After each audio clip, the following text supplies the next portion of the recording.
Kayo ang dahilan kung bakit di ako sumuko sa mga bagay na kung ba't ang luha ko'y tumulo. Ito ang mensahe ko upang aking ipahatid sa mga tropa, kaibigan, kapangkat at kapatid. Basta salamat kong kay tagal ko nang gustong sabihin. Ang puso ko ang gumawa nitong aking awitin. Para sa inyong lahat, ito ang tanging paraan. Sa mga taong para sa akin ay palaging nandyan. Hambog.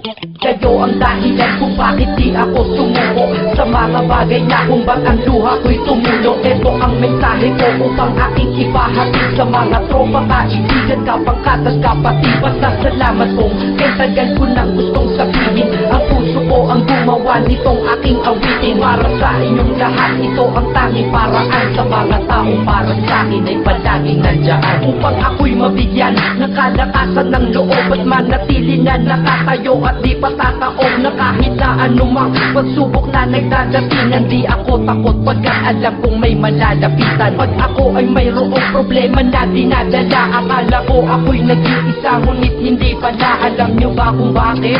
Kasi andyan sila, handa na iabot ang tulong nagmula sa kanila. Walang reklamo at walang hinihingi na kapalit. Kaya di lang kaibigan turing ko kundi sang malapit na kapatid. Sila'y kinikilala kong ikalawa na pamilya. Wag ko daw isiping mag-isa ka pa. Dahil sila'y aking sandalan, di ako pinabayaan. Damahin ko kalungkutan, di nila pinapayagan. Kung wala kayong lahat kaibigan ko, marahil wala na rin ako, ngunit nandito pa ako dahil kayo ang dahilan kung bakit di ako sumuko sa mga bagay na kung ba't ang luha ko'y tumulo. Ito ang mensahe ko upang aking ipahatid sa mga tropa, kaibigan, kapangkat at kapatid. Basta salamat kong kay tagal ko nang gustong sabihin. Ang puso ko ang gumawa nitong aking awitin. Para sa inyong lahat, ito ang tanging paraan. Sa mga taong para sa akin ay palaging nandyan. At di kayo nawawala at di ako tinalikuran. Yan ang dahilan kung bakit hindi ko kinalimutan ang aking pinagmulan. Pakikisama nangunguna. Pag nakita ka ng tropa, sasabihin shot ka muna. Pag nabadrip sa pamilya, lalabas ka lang ng bahay. Lakad lang ng konti, andyan sila at merong tagay na inyong pagsasaluhan at inyong pinapaikot. Simpleng tulong yan nilang unti-unting pinapalimot. Ang problema mong pasan-pasan sa mga pangyayari sa tahanan o sa pera o kahit pa sa babae. Kahit sa gulo o away, tila ba mga sundalo, di pwedeng maiwan ang isa, manalo o matalo. Ganyan ang kaibigan ko, mas kilala bilang barkada. Kung ako'y mamamatay na bukas,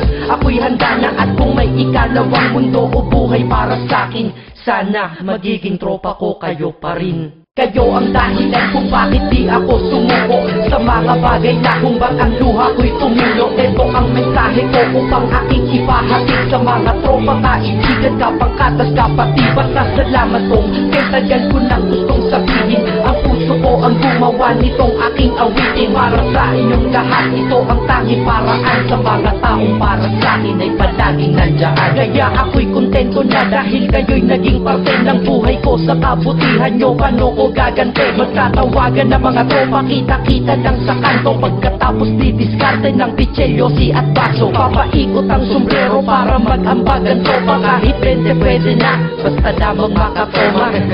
Ganito kami, at least magkakaramay. Kaya wag kang magtaka kung ba't masasaya ang tambay. Dahil tambay ay binubuo ng samahan na tunay. May kaibigang adik, mabait, iba ay merong sungay. Oo, iba-iba ang aming mga katauhan, pero iisa ang grupo pag sa trip at kagaguhan. Pag ika'y nalulungkot, kanino ka ba lumalapit? Pag nais mong bumitaw, kanino ka ba kumakapit? At kanino ka lumapit sa oras ng kagipitan?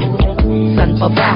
Diba sa kaibigan? Kayo ang dahilan kung bakit di ako sumuko sa mga bagay na kung ba't ang luha ko'y tumulo. Ito ang mensahe ko upang aking ipahatid sa mga tropa, kaibigan, kapangkat at kapatid. Basta salamat kong kay tagal ko nang gustong sabihin. Ang puso ko ang gumawa nitong aking awitin. Para sa inyong lahat, ito ang tanging paraan. Sa mga taong para sa akin ay palaging nandyan.